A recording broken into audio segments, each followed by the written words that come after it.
with German. Liebe Kolleginnen und Kollegen, wir freuen uns riesig, heute zum zweiten Mal den Professor Mazen Sinjab begrüßen zu dürfen und wollten wir gerne das Thema fortsetzen, womit wir vor 4 Wochen angefangen haben. Und das heutige Thema wäre die Premium-IOLs, einer der wichtigsten Themen des vorderen Augenabschnittes. Wir freuen uns sehr, das Thema auch vom Professor Mazen Sinjab präsentiert zu bekommen.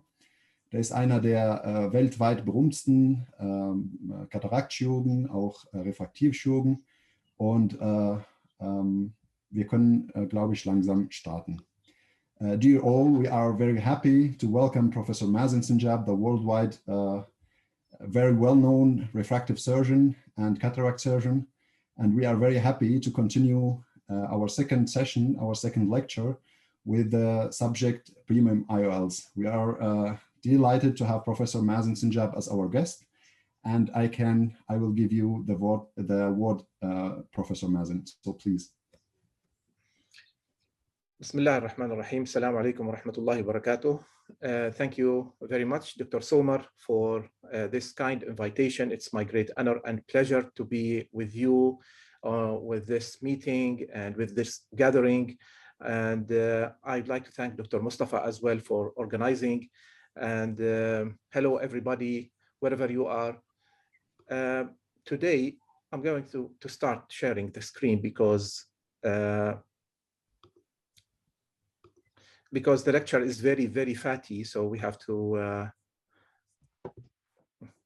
gain time.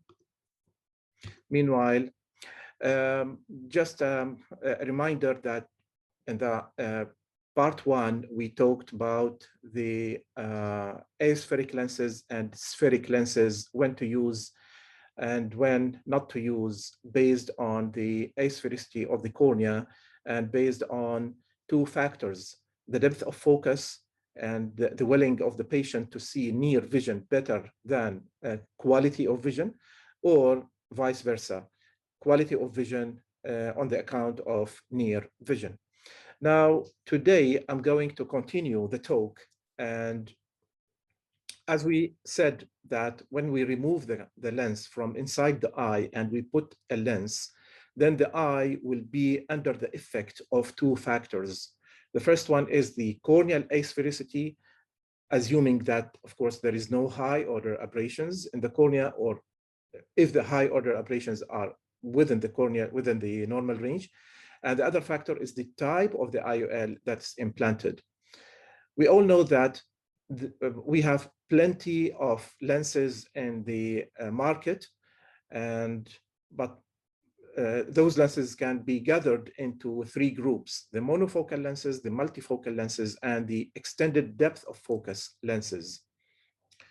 Now, just a very brief idea how we think about lenses, let's say.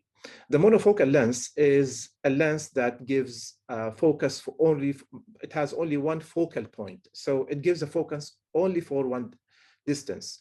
So either we put both lenses for distance, while near and intermediate will not be good, and the patient will need the aid of glasses, or we put the monofocal for near, both are for near, and then the distance will need glasses.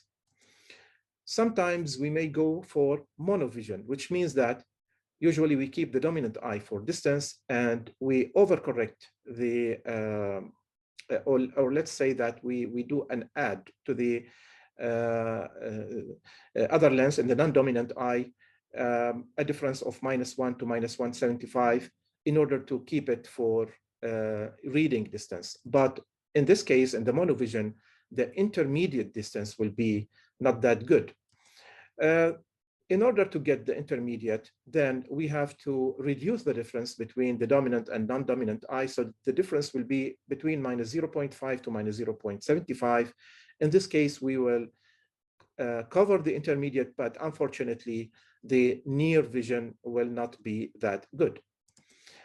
So we come to the multifocal lenses. Now, the multifocal lenses, the old version of the multifocal lenses, it was full multifocality, which means that it was with high addition in order to cover distance and near at the same time, but the intermediate was not that good.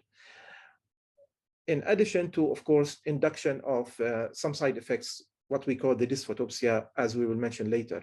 So in order to reduce the dysphotopsia and to better cover the intermediate vision, the new version of multifocality, or what we call it, the reduced multifocality, will cover a better intermediate, but less for near. For the extended depth of focus, the extended depth of focus are designed in order to extend the foci. So there will be multiple foci, of course, but they will be extended over a wide range, and this will give good vision for distance and intermediate, but definitely not very good for near. Okay. It's very important to put in mind that there are three visual acuities: the one for distance, the one for intermediate, and the one for near, in addition to the binocular vision. However, there are 5 zones of vision, all right? The 5 zones of vision are very important to keep in mind, because especially nowadays with the modern technology, with the new lifestyle, we are using zones that were not used before, actually. Zone 1, which is from 30 to 50 centimeter, it is the reading zone. We use it for reading magazine, using the cell phone or a tablet. The zone 2, which is between 50 centimeter to 1 meter, it is the arm zone. It is the dashboard of the car, okay? Store shelves, using the PC, piano, mirror. Zone 3, which extends between 2 meters and 6 meters, we call this the indoor zone, where when we watch the TV, when we sit with our family on the table for dinner, then we see the faces across the table. This is the distance, zone 3. Zone 4, between 6 meters and 30 meters, street signs, theater stage, day driving, and golf. Zone 5, which is more than 30 meters, landscape zone, we use it for night driving.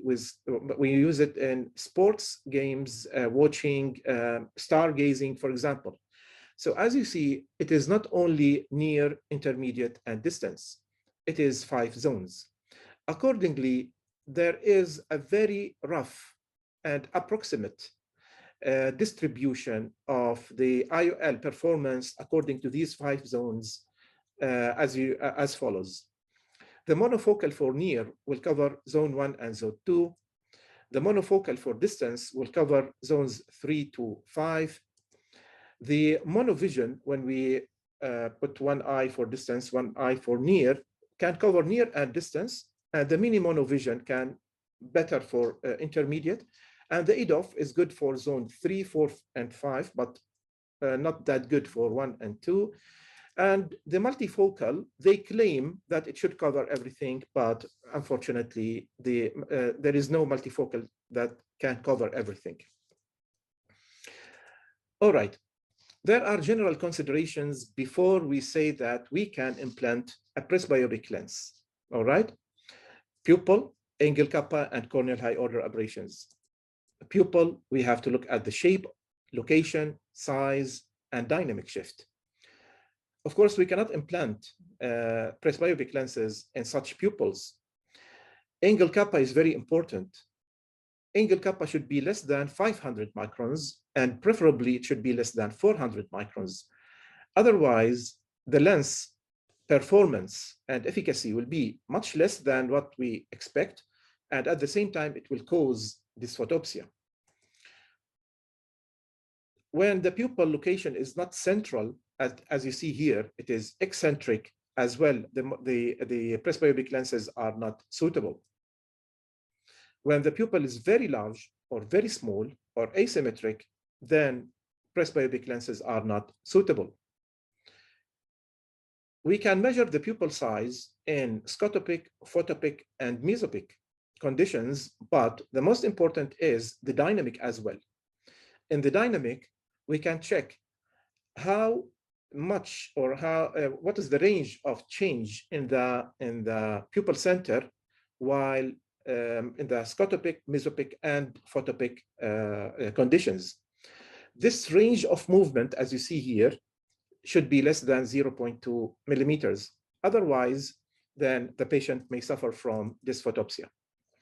So the pupil, in order for a presbyopic lens to function very well, the pupil size should be more than 2.9 millimeters and less than 6 millimeters. And the pupil shift during the dynamic measurement should be less than 0.2 millimeters.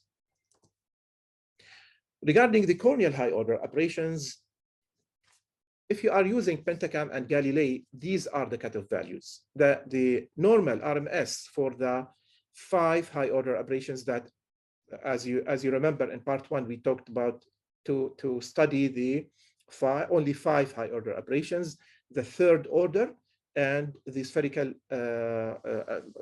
aberration in the 4th order. So the RMS of those 5 high order aberrations should be 0.35 or less in microns. We are talking about microns, not in diopters. The suspected zone is 0.35 to 0.5, and the abnormal is more than 0.5. So don't implant presbyopic lenses when the pupil, when the corneal high order aberrations are more than 0.5 microns if you are using the Pentacam or Galilei. But if you are using Cyrus and MS39, then the range can be extended up to 0.7 microns.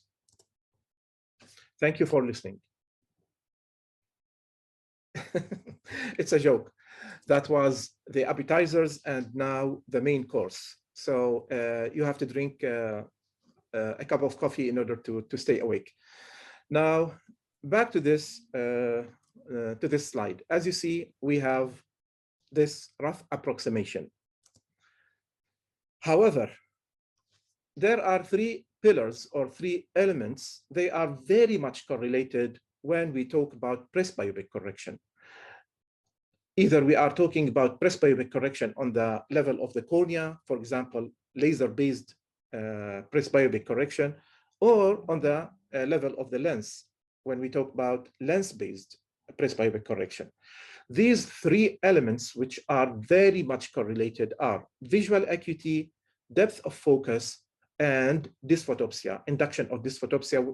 Dysphotopsia, of course, the symptoms that the patient suffers from due to the presbyopic IOLs, like the glare, halos, starbursts, all of these symptoms, although the cornea doesn't have high order aberrations, but they are generated by the lens itself, by the IOL itself. So what is the correlation between these 3 elements?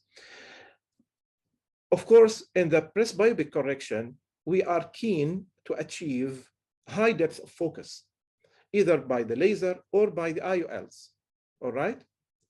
Okay, but that nothing for free. If we increase the depth of focus, then we are going to increase the dysphotopsia, and we are going to decrease the visual quality. Okay, visual quality, it will be decreased. This is very important. And this is the problem with the multifocal IOLs. This is why the extended depth of focus lenses were generated, manufactured, and developed in order to make some balance. We have depth of focus, but not that much. And this induces some dysphotopsia, but not as much as what the multifocal lenses do. And the visual acuity is relatively good. Okay? Now, we come to the main question. What is the best IOL for my eye? Look at these many IOLs in the market, and every day we hear about a new lens. So, and of course, you will see a lot of representatives coming to your clinic telling that this is a new lens, it does like this and like that. They will show you statistics, and you wonder at the end of the day which lens you have to choose, because they all tell the same. All right, they all tell the same. Now, in this session, I'm going to teach you or to give you the tools how to check whether these lenses do what they promise or not. And not only this, there is no good lens and bad lens. This is very important. There is no super lens and very bad lens. Because this lens might be good for me, but not for Somer, for example. And the one which is good for Somer is not good for Mustafa. All right? So, in order to answer this question, there are 2 points or 2 factors. And as you see, these 2 factors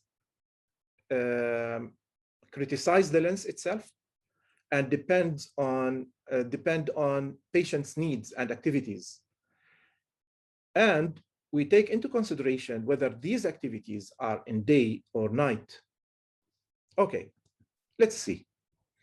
Now, usually we may read, use the laptop, use the mobile, drive a car, we may do some sports, and we may watch TV. Of course, those activities are not at the same distance. All right? This is why this gentleman who does only 1% of reading during his, let's say, day, week, month, whatever, 70% of work on the computer, 20% of mobile, 5% driving, going and back to work, and very rare doing some sports.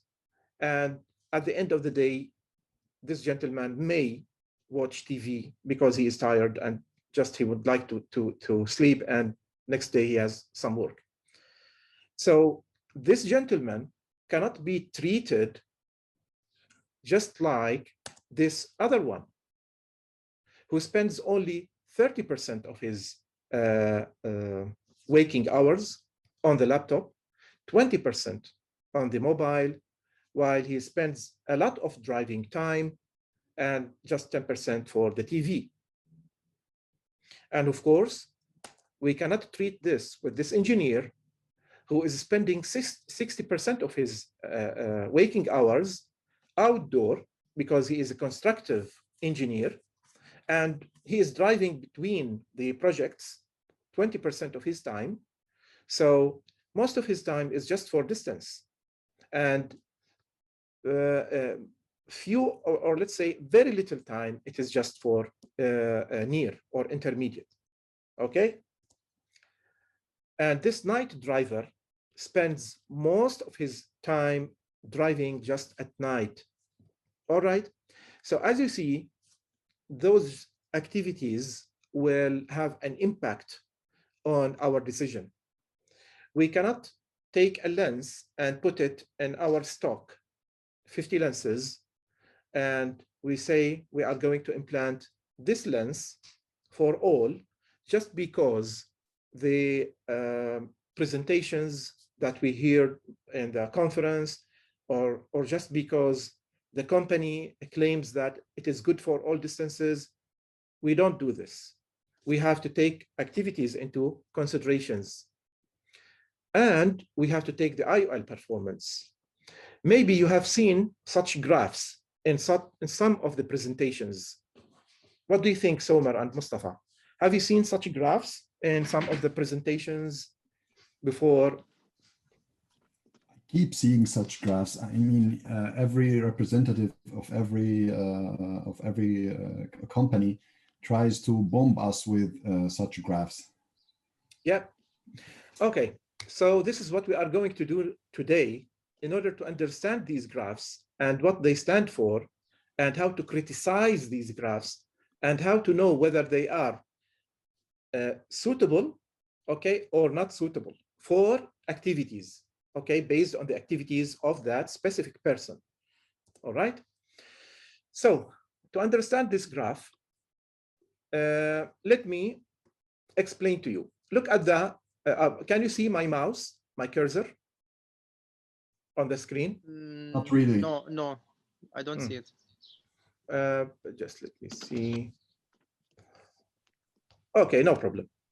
Now, if you look at the top right corner, you will see the eye, right? The eyeball. So we will assume that the eyeball, the patient is standing on the right, and he is looking at the infinity on the left. Okay? Now, look at the feet scale under the eye. It is the 20/20 scale. We all know this 20/20 scale. On the other side, opposite side, it is the lugmar. Okay, the lugmar. So we say the lugmar is 0 when the visual acuity is 20/20. All right. Now on the top, you will see distances like infinity on the left, plano distance, 2 meters, 1 meter, 0.5, and so and so. And on the bottom, you can see the test lenses, starting from +1 and to -5. Okay, so this is the table. Excuse me, you are speaking about spectacle lenses, the test lenses, you mean? Trial lenses, the test lenses. Okay. Very good question. So we are going to test to draw the defocus, what we call it the defocus curve of the patient, all right, after we do the correction, after we put the correction. For example, we implanted a monofocal lens for this patient. Monofocal lens for this patient. And this monofocal lens was designed for distance. Now we are going to see the performance of this lens on different distances, starting from infinity until very near. All right. Now let's suppose that this lens, after we implanted this lens, there was an error in calculation, for example, and we need a correction of -1. Then we do the test with the correction itself. We use the correction -1 in order to make the patient plano, all right? And then we start the test. Now, how do we start the test? We put +1 lens in front of the eye, okay? And then we measure the visual acuity. Let's assume that the visual acuity was 20/25 when we put the 0/1. Then we remove the 0/1 and we keep the patient without test lens, but with his correction, of course, and we check the vision. It should be 20/20. Then we put -1 and we find it almost 20/30, the vision, okay? Then we put -2.5 and we may find it around 20/50 or 20/60. Then we put -4, it's around 20/100, and then -5, and we find it is 20/160. And in all tests, all cases, we are checking distance visual acuity. Distance, huh? Okay. So the patient is, for example, at 5 meters from the chart, and we are just removing the lens, putting another one, removing the lens and checking the visual acuity, all right? And plotting this chart. Is it clear until now? Yes. Now, Yes. why we are doing this? In order to simulate the vision at different distances. Because when we put -5 in front of the eye, although the patient is looking at 5 meters, but actually we are checking as if he is looking at 20 centimeters. All right? And if we put -4, we are checking his vision as if he is reading at 25 centimeters. And when we put, for example, -2, as if he is looking at 50 centimeters. So instead of moving the patient forward the chart, okay, he is just in one place, and we are changing the lenses in order to mimic the distances. And then we connect the lines and we get the defocus curve. And this is the defocus curve of a patient with a lens, or let's say, for example, me, if I'm looking at infinity, I'm not using any accommodation, all right? I'm not using any accommodation. I'm just using my corrective glasses. Or let's say, if I have a monofocal lens in my eye, so there is no accommodation, all right? And I am plotting how much visual acuity this monofocal IOL is giving me based on different distances. So this is the defocus curve. The same can be said for the EDOF and for the multifocal lenses. We check their performance at different distances in order to have their curve, the defocus curve. Now, when you want to check the defocus curve of a lens, you have to put in mind that the zero column, the plano distance, is the zero, okay? Intermediate usually is the minus 1.5, which is about 63-75 centimeter. Okay, this is the intermediate zone. And the near zone is the, when we put a lens of -3, which tests the 33 centimeters. All right, so this is near, intermediate, and distance. Now, in order to say that this lens is functioning well, it should achieve a visual acuity not less than 0.1 logmar or not less than 20/25. Okay, if it is less than 20/25, then the performance is not good. Now, for some experimental reasons and FDA approvals, they may accept until 2030. They say if the defocus curve is within the, or let's say 2030 and above, or let's say 0.2 logmar and above, then it is accepted. But however, if you want to get very good performance, what we say, over-deliver and under-promise. So to over-deliver to the patient, the defocus curve, the part of the defocus curve that you are concerned about, it should be within the green zone. All right, so remember these things, because based on that, we are going to criticize the defocus curves of the lenses. Now, let's see the patterns of defocus curve. We said this is the monofocal, because the monofocal usually is good for distance and not good for intermediate, not good for near. We are talking about one eye, we are not talking about monovision, mini monovision, blended vision. We are not talking about this now. One eye, okay? We implanted this lens just for distance, and the defocus curve will give us, as you see, a zone within the green zone for distance, but not for intermediate, not for near. It's clear, right? Yes, thank you. Okay, so distance, but not good for intermediate and not good for near. Now we come to the presbyopic IOLs. Let's forget the old multifocals. We are talking now about the new generations of the trifocals and EDOF. The multifocal means that there are different foci for different distances, all right? The multifocal lens will give such a defocus curve because it is usually designed to give good vision for distance and good vision for near.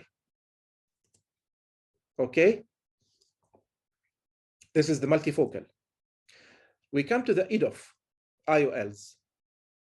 the EDOF depends on asphericity of the one surface of the lens, changing the asphericity in order to get an extension of the focal dispersion, let's say, in order to, so it depends on wavefront. It is very, very similar to what we said, that we get benefit from the asphericity of the cornea for depth of focus. And this is the defocus curve of the EDOF lens.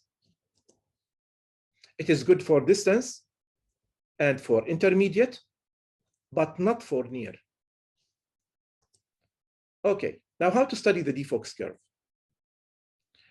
Now, there are three things you have to study in the defocus curve: the landing zone, the coverage, and the magnitude.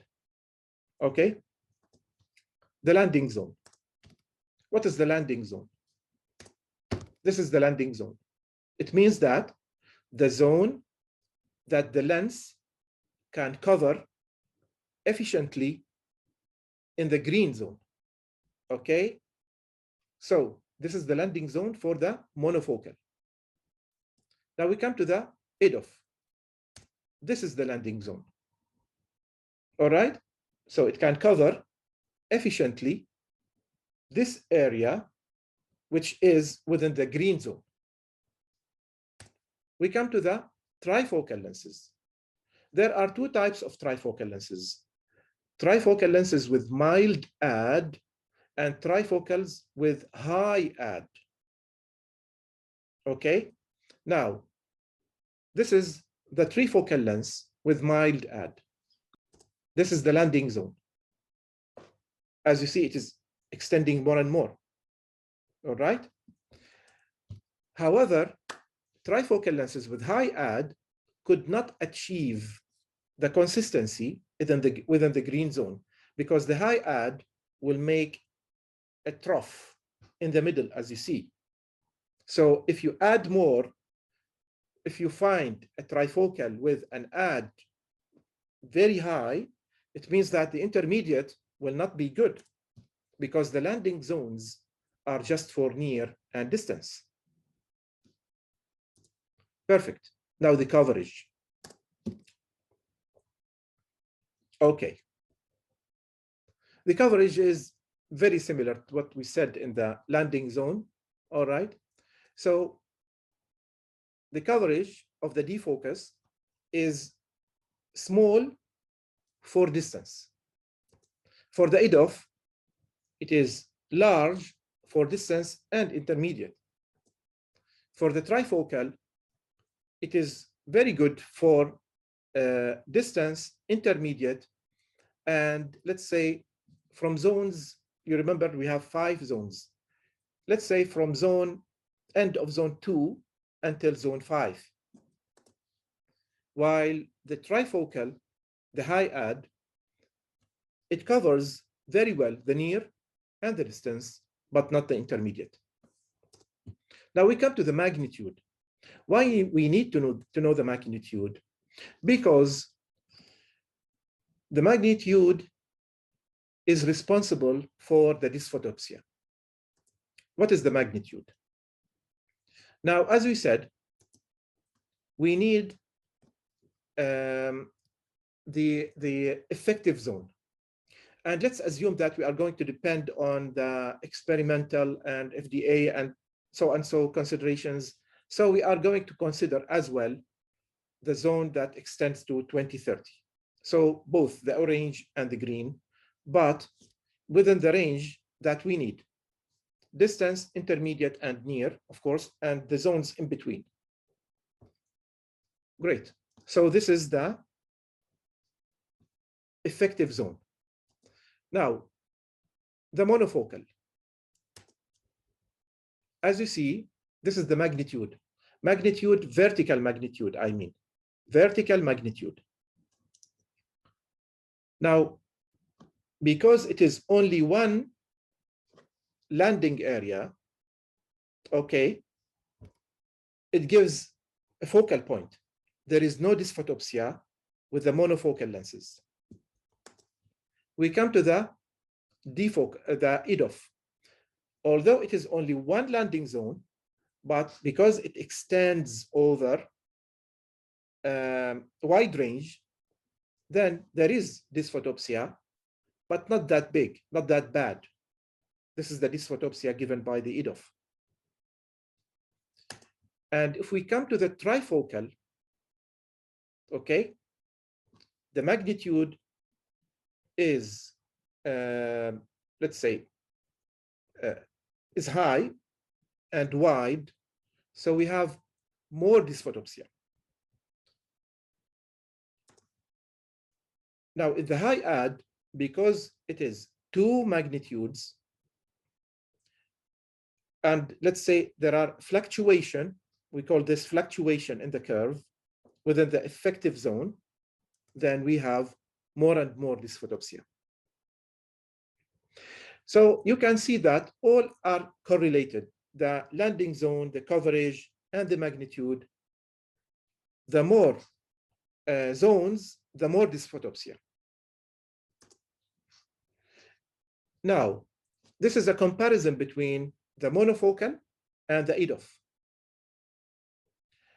If we plan the EDOF for distance, okay, so it will be plano for distance, but it can cover intermediate, as we said, and the difference is 1 diopter between the monofocal and the EDOF in the coverage range.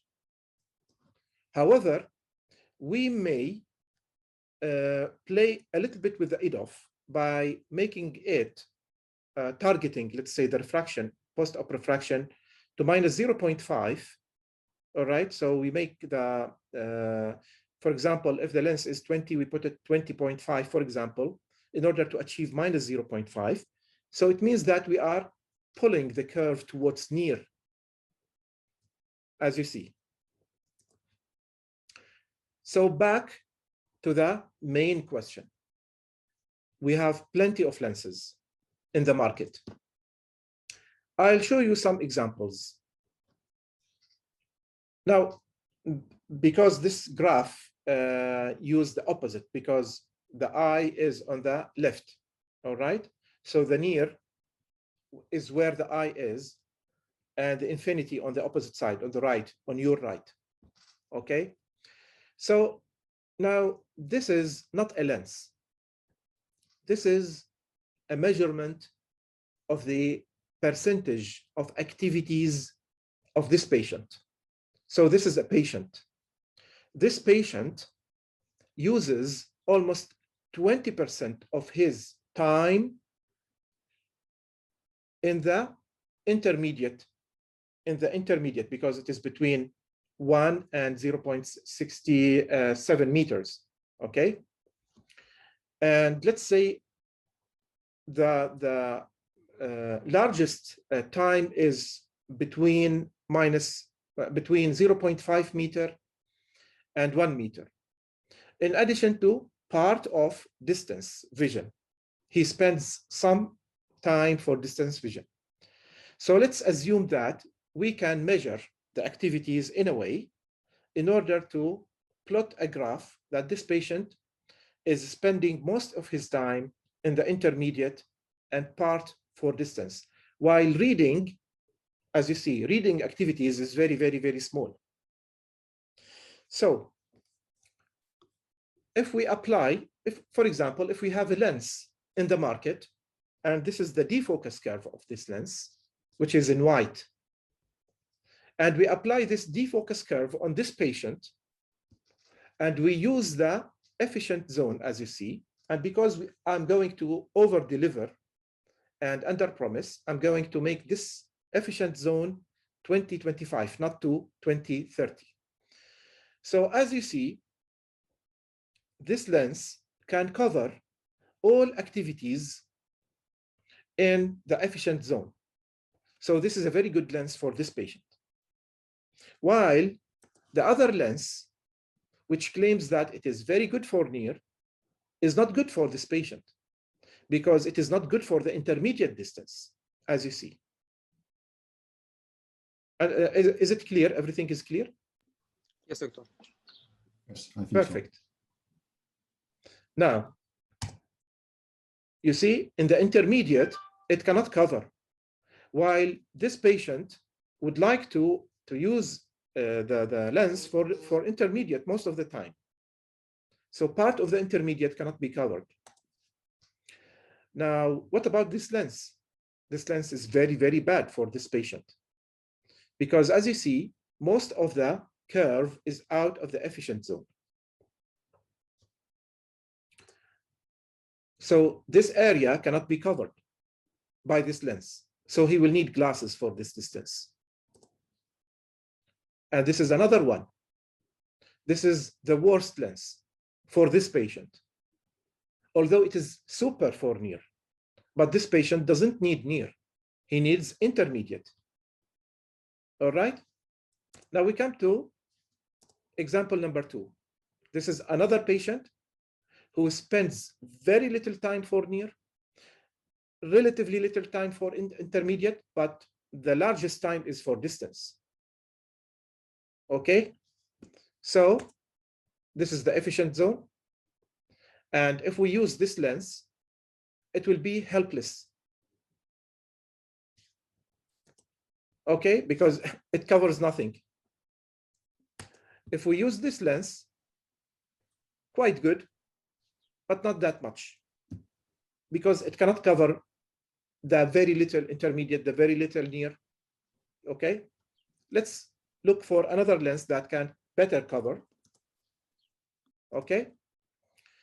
So here we come to the mix and match concept. Why we sometimes implant one lens in one eye while we put another type of lens in the other eye.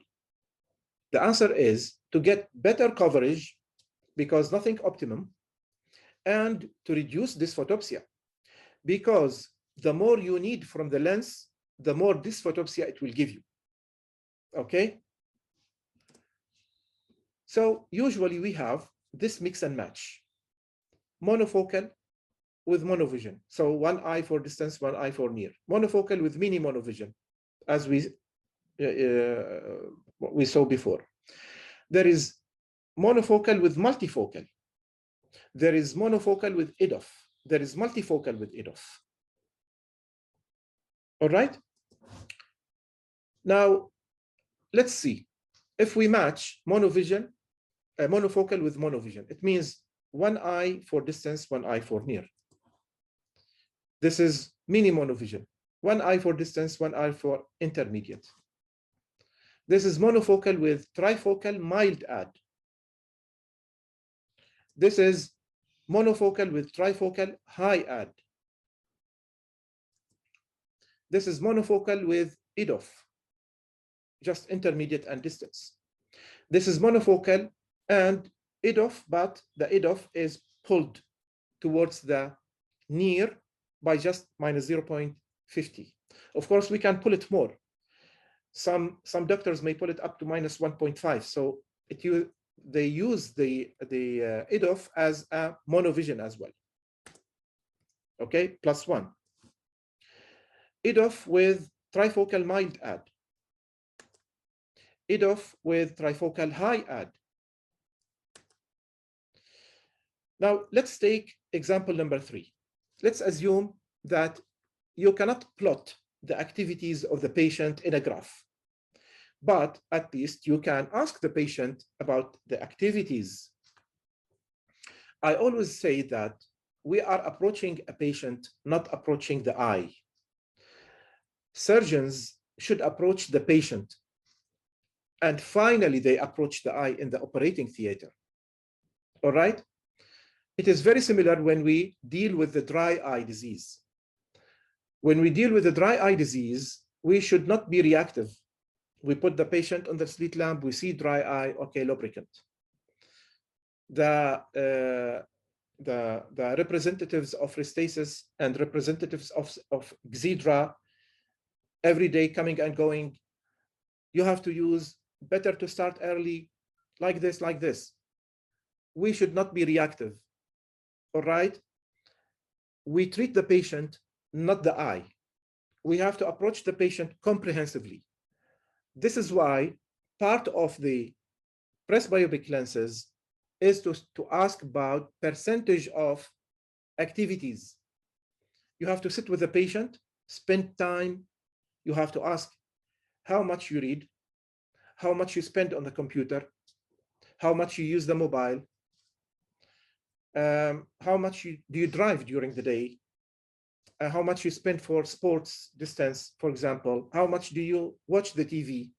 Accordingly, you can say 10%, 20%, 30, 70. Based on that, you can gather, okay, these things together, and you can say, oh, okay, this patient is spending most of his time intermediate. That patient, most of his time for near. That patient is for distance and near, not for intermediate. Accordingly, you can study the defocus curve and you can see which lens fits this patient. So this is an example. This patient spends 70% of his time on the computer, 20% for near on the mobile. So as you see, 90% is for near and intermediate. Okay, 90% is for near and intermediate. So let's look for something achieves that. If we are going to do mix and match. Okay, so which of those options are suitable for this one, near and intermediate? Mustafa, tell me. I would choose something like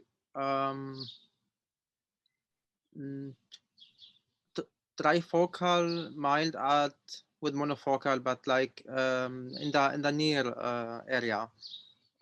Focus at -1.5, something Now, like that. Mustafa, when we say monofocal with trifocal mild add, we mean the monofocal for distance. Okay. Yeah. Then I would choose like something like maybe EDOF plus trifocal mild add. Good option. What do you think, Somar? I do not have any experience with the mix procedures. I don't know how dangerous is this option. But if you say we can choose a mix, a combination, I would go for EDOF either on both with with the non-dominant eye targeting -1, or as Mustafa said, EDOF with monofocal and a mild addition. Okay, let's see. Now, actually, let's discuss one by one. Monofocal with monovision, it will give distance and near, but not intermediate. If monofocal with mini monovision, it will give distance and intermediate, but not near. So the first one will give distance and near, but not intermediate. The second one will give distance and intermediate, but not near. So both are not good. Monofocal with trifocal mild add. The trifocal mild add is good for intermediate and distance, but not for near. The monofocal is good for distance. So in this case, the near is not covered. So number 3 is not good. We come to number 4. Number 4, monofocal for distance. Trifocal high add for distance and near, but not for intermediate. So this one is not good. We come to the EDOF and monofocal. Monofocal for distance, EDOF for distance and intermediate. So near cannot be covered. EDOF and trifocal mild add, both are good for distance and intermediate, but not for near. EDOF and trifocal high add, the trifocal high add is good for near and distance. The EDOF is good for intermediate and distance. So almost all distances will be covered with this option. But I understand with near, I understand reading. And I have seen that this patient is not reading a lot. You've told he's reading about 1% and focusing on computer or mobile is about, I think, 40, 60 centimeters, something like that. I think mobile is the near one. I think the mobile is the near the distance. Yeah. Yeah, mobile is near. Many patients put them like this. All right. Dr. Mazen, can't we like put the EDOF, but put our focus on -1.5? Should we Yeah. always put the EDOF with 0? No, we can't put it like with -2 or -1.5. Yeah, the maximum is -1.5 maximum. Okay. And of course, you have to be careful because maybe the tolerance of the patient, because of the very similar to the monovision. Some people may not tolerate the monovision, okay, the difference. But you can use the EDOF as a monovision, as you said, but up to -1.5 difference, not more than this. Okay. Okay, now example number 4. This patient is 30% for intermediate, 20% for mobile, 40% is driving. By the way, driving is intermediate and distance at the same time. Okay, the dashboard is intermediate and distance. And if he is driving at night, it will be the very far distance, which is zone 5. He has nothing to do with sports, and he spends only 10% for TV. The TV is usually distance. So let's say that he needs all distances. Okay? Let's say distance and intermediate are the most ones. Although he is using the mobile, but the most ones are distance and intermediate. Okay, let's see. So again, Mustafa, what do you think? In this case, I think I will go with the monofocal with EDOF. I think that it will cover the distance and intermediate. The intermediate. Somebody is saying monofocal with EDOF. Yes, good. If we can see the answers of contribution of somebody is saying EDOF. Someone is saying EDOF. Exactly. EDOF. Yeah, both eyes EDOF. Why not? Yeah, it will cover. Yes, great. So we may use monofocal with mini monovision, monofocal with trifocal mild add, EDOF with monofocal, EDOF with trifocal mild add. But of course, for the 20% of mobile, either we ask that make the mobile more distance, enlarge the fonts, otherwise you will need glasses. So as you see, we will try to cover as much possible, okay? Now we come to this example, the engineer who spends most of his time, 50%, let's say, outdoor in the project, 25% reading because he is drawing or let's say reading and seeing the let's say the plans on the papers that he have in his hands. Okay, 25%, and he's spending just 10% going in between projects and constructions. So let's say that this patient is distance and near. You see, not using the computer because his assistance is doing the computer job for him.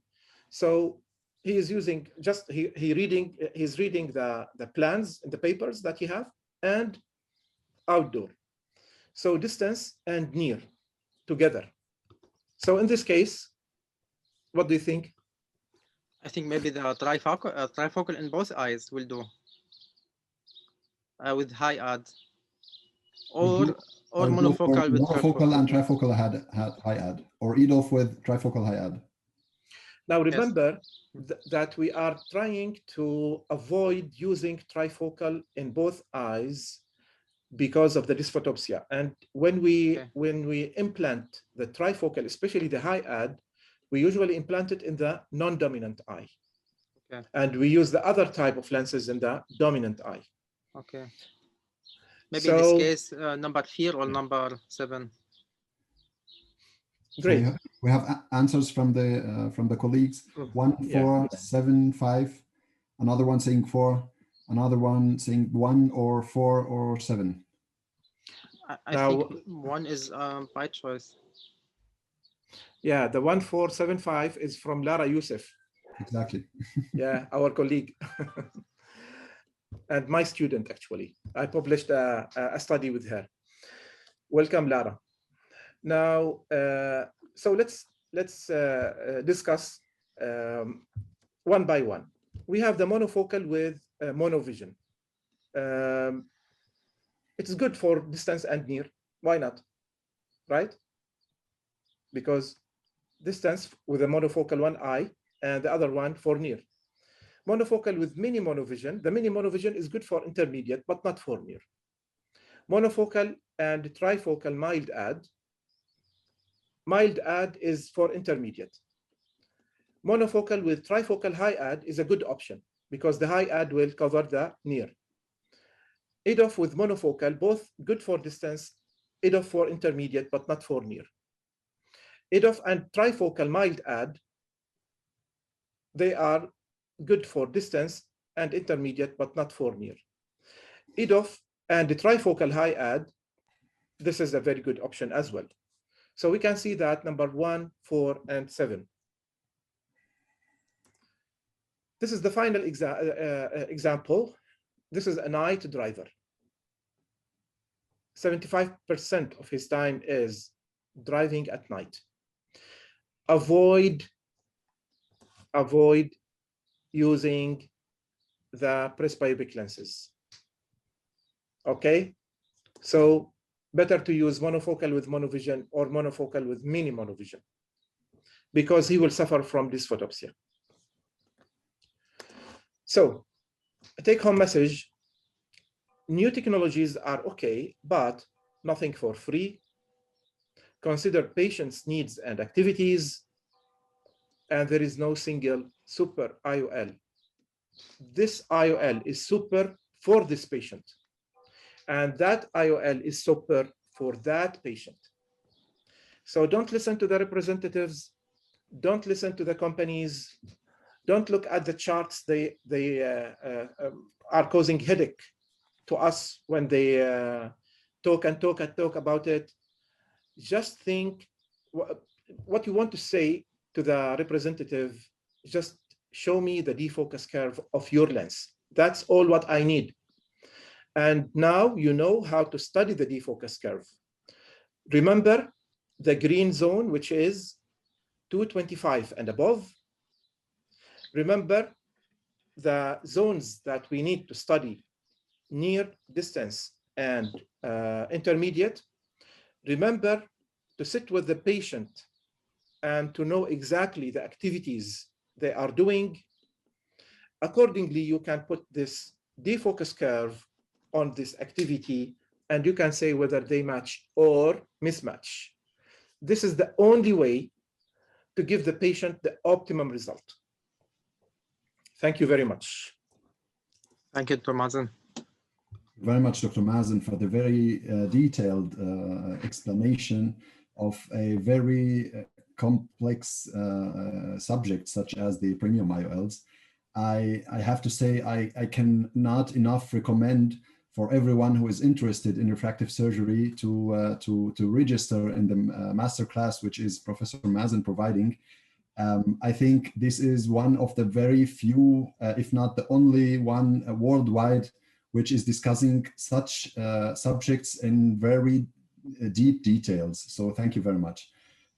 I have 2 questions, and the colleagues are free to write their questions in the chat box. The first question: I do not have any experience with the mix, with the combination of the different types of IOLs. This is for us, in my practice, a taboo.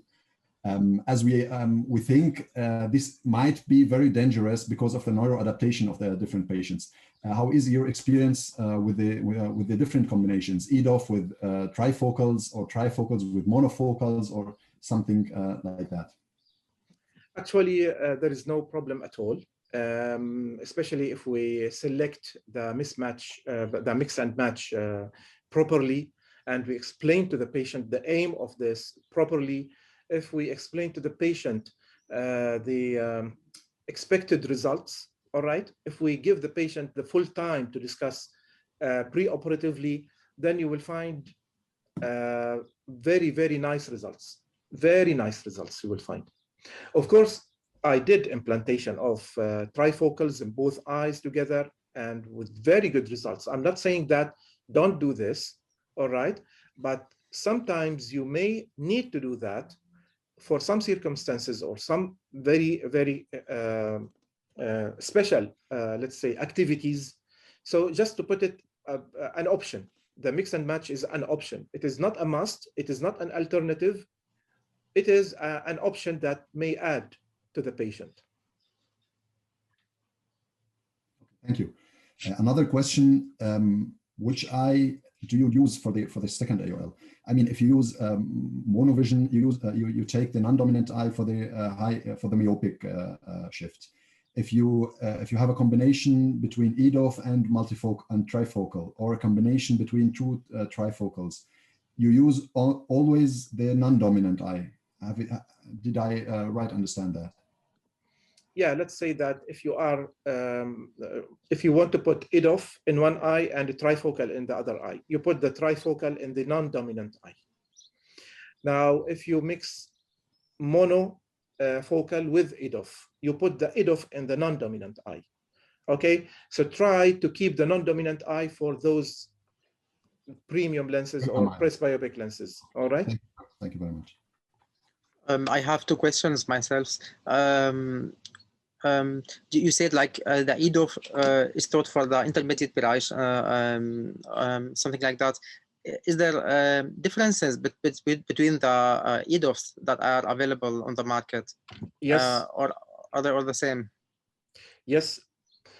Trifocals are not the same. EDOFs are not the same. Everything is not just the same. So when you hear a company says trifocal, and another company says trifocal, definitely they are different, all right? This is why there is a defocus curve for each lens specifically.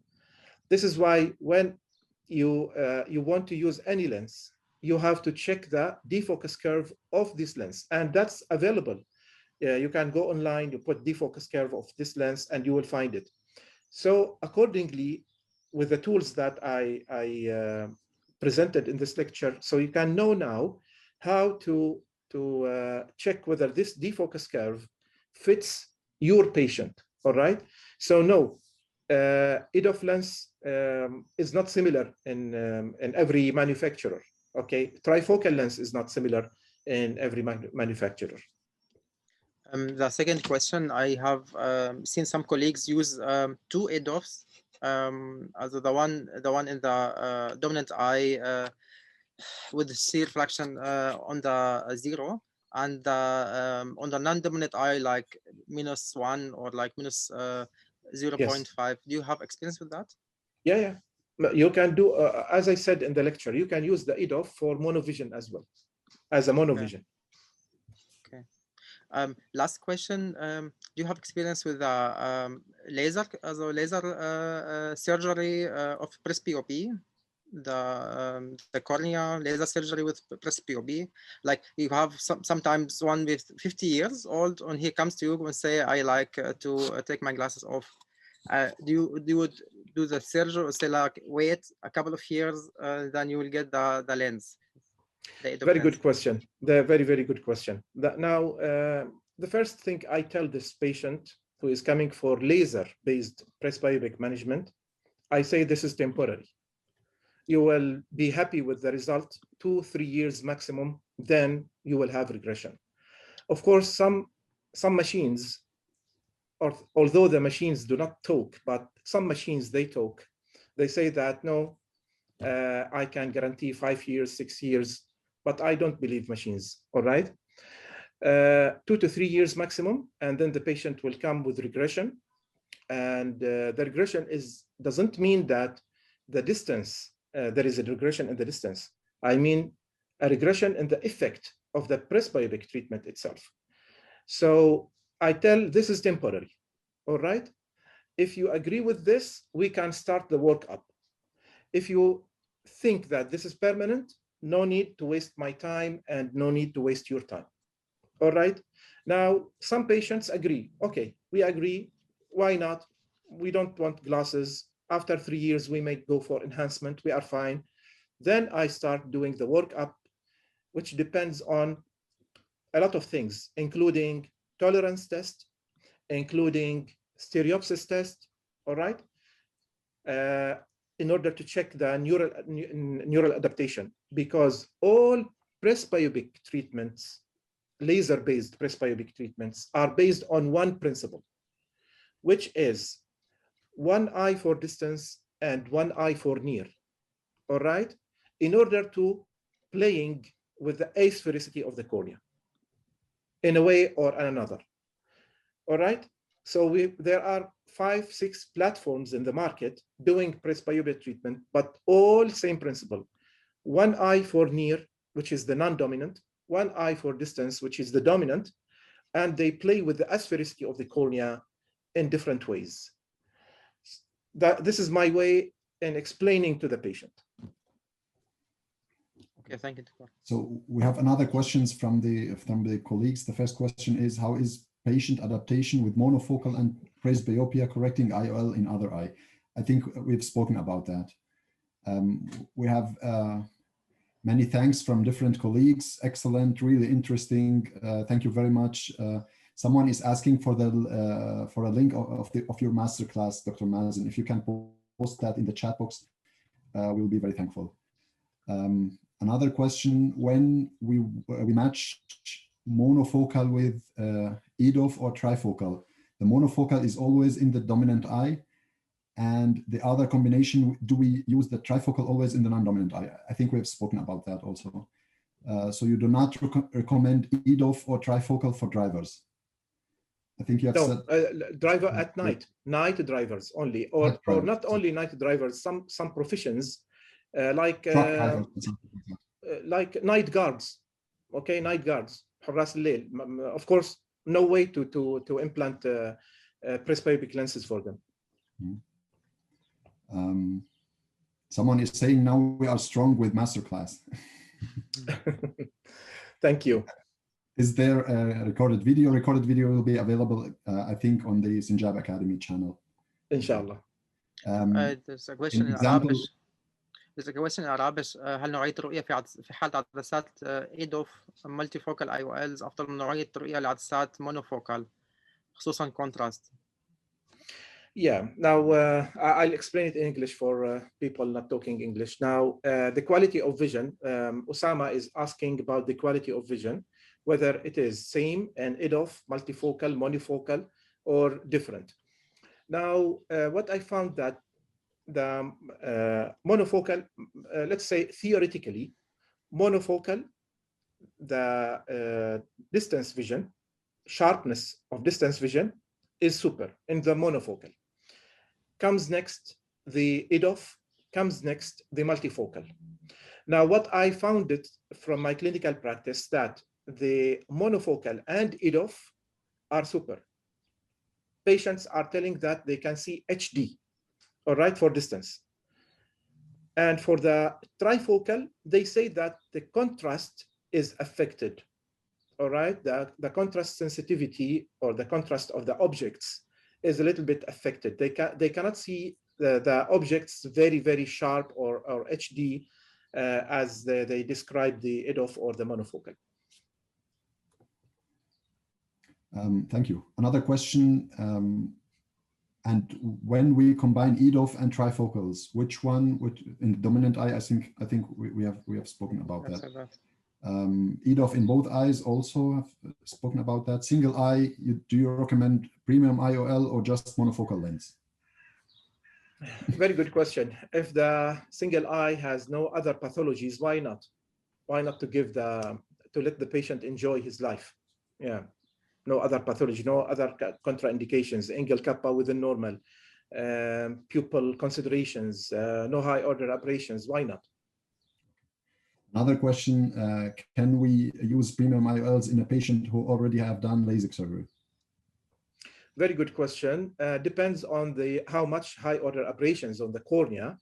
But in general, let's say the EDOF are more forgiving. More forgiving means that they can be used even with some abnormal high order aberrations. So let me give it in numbers. As we said that if we are using the Pentacam or Galilei, and the high order aberrations of the cornea is 0.35 and below, we can go for any. If it is more than 0.35, or let's say if it is between 0.35 and 0.5, we can just implant EDOF, but not trifocal. If it is more than 0.5, we can implant only monofocal. All right, so let's say in the suspected or abnormal, but not very high order aberrations, the EDOF can be implanted, but not the multifocal or the trifocal. Okay. We have many thanks from different people, and Lara is saying it was great pleasure working with you, Professor, and is asking what is the best choice for surgeons? Very good question. If a surgeon is seeking a premium IOL, what would you recommend? For myself, of course, I depend on what activities I do, and based on that, I will apply. This is why I gave you this title of the lecture. What is the best IOL for my eye? Because I consider the eye of the patient is my eye. I think she's speaking about surgeons in generally, not only ophthalmologists. If a surgeon, a visceral surgeon or a GI surgeon or orthopedics is asking about premium IOLs, would you recommend it? Yeah, why not? Most surgeons, they use the intermediate distance because not like us, because usually we use the near one. They use the intermediate when they work on orthopedic or the abdomen, or so why not? Yeah, it is a good option. Okay. Another question, monofocal plus presbyopia correcting IOL mix. Which one should we implant first? Again, the question I couldn't understand. With which eye should we start if we are planning to do monofocal on one eye and presbyopia correcting IOL in the other eye? Yeah, very good question. On the non-dominant eye. The non-dominant eye, if we are, look, if the cataract is very equal, okay, now equal depends on patient as well. Sometimes we find it on the slit lamp very equal, but the patient says, no, I feel that my right eye is worse. Now let's assume that the patient says, no, both are same. So in this case, after explaining to the patient that the plan will be like this based on your activities, then in this case, if the patient is very cooperative, I may start with the presbyopic lens in the non-dominant eye first. Otherwise, I will, let's say, put the monofocal, for example, for the distance, so I can gain his trust first. Because some people, even if you explain to them, when you put the presbyopic lens in the non-dominant eye and first, and they see that they cannot see distance very well, they will lose the trust. So it depends on the personality of the patient. Thank you. Very good answer. I think we do not have any questions. Maybe one last question from me. Do you think that the EDOFs are going to replace the monofocal lenses in the future? Yeah, most probably. And by the way, the EDOF, yes, they give one of the questions. EDOF always give negative spherical aberrations. Yes, negative spherical aberrations. By the way, whenever you want to treat a patient, the presbyopia of the treatment of the patient, whether it is in the cornea, laser based, or in the lens based, you have to tell the patient that this is a system. We are creating a system. Okay, it is not only one eye. We are both eyes together will work together as a system. So even if we do the operation for you, don't compare. If you compare, you will feel a difference. And this difference is created and it is needed in order to build this system. So they have to understand this. Even in lenses, when we put lenses, we have to tell them, don't compare. Thank you. I think one of the most important lessons from your lecture is to speak with the patient, to understand the patient, to have a conversation with the patient and understand their needs. This is extremely important. Another question, high myope with need for distance and near, what will be the choice of IOL? High myope? High myope patients, exactly. Yeah, high myope patient, yes, what's the question? If the patient needs presbyopia correction, are there any considerations, special considerations? We are talking about lens-based cataract. The patient has cataract? I think so. I think cataract, yeah. No special considerations, actually. And the high, of course, the zonules, we have to check the zonules very well, because usually high axial myopes may have some zonule pathology in the zonules. So we have to be sure that everything is fine. I think they're asking because sometimes we leave the eye myope after the surgery. We don't aim for immetrope. That's true, yes. But I think like we should talk with the patient, like I said. Yeah, yeah, exactly. Another question, what is the point of view? I don't know, Dr. Mazen, do you still have 5 minutes? Can we? Yeah. Sure, no problem. What is the point of view of mixing EDOF and trifocal mild add? Is that just to reduce the glare and halo effect? Let's say yes, but let's say usually when we mix those two together, we put the trifocal plano for distance, so it will cover distance and intermediate, and the trifocal mild add, I mean.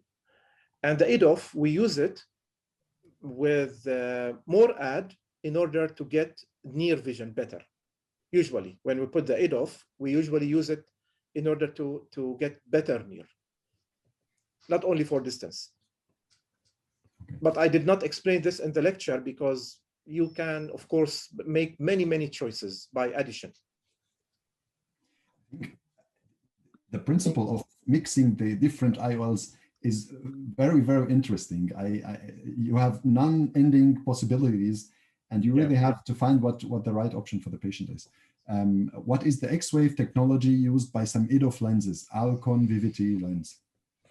Yeah, the Alcon Vivity, it depends on a special shape of the lens in order to create a deformity in the wavefront in order to make the foci as a zone, very extended zone. So in order to cover as much possible of distances. Of course, no financial interest. I know the answer, whether it is perfect or not, but you have to check the defocus curve. Check the defocus curve. Always, my principle is to teach people how to fish. not give them fish. Yes. Exactly. Will the myopic eye benefit from the EDOF or monovision, assuming the patient with cataract? Again, the question? I think Abdullah is asking if the myopic eye is going to benefit from an EDOF or monovision, assuming the patient having cataract. I did not really understand the question also. So Abdullah, if you can explain it more, please.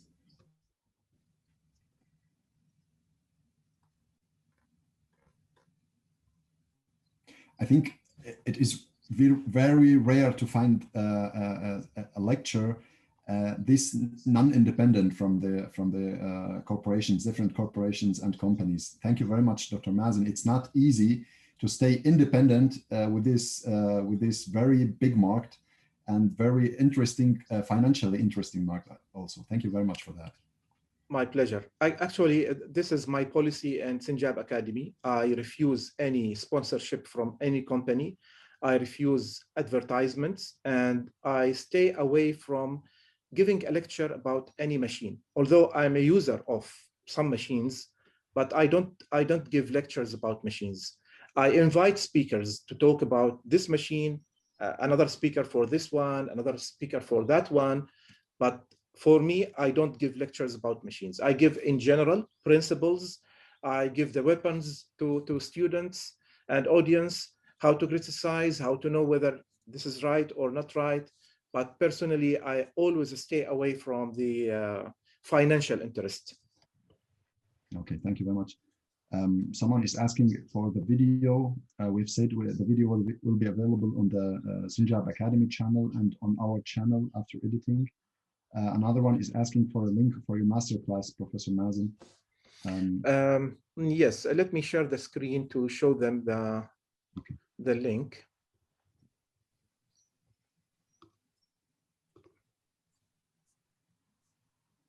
Hussam Sabbar is asking for a patient who is a surgeon, what is the best IOL choice for his cataract? I think we've spoken about this.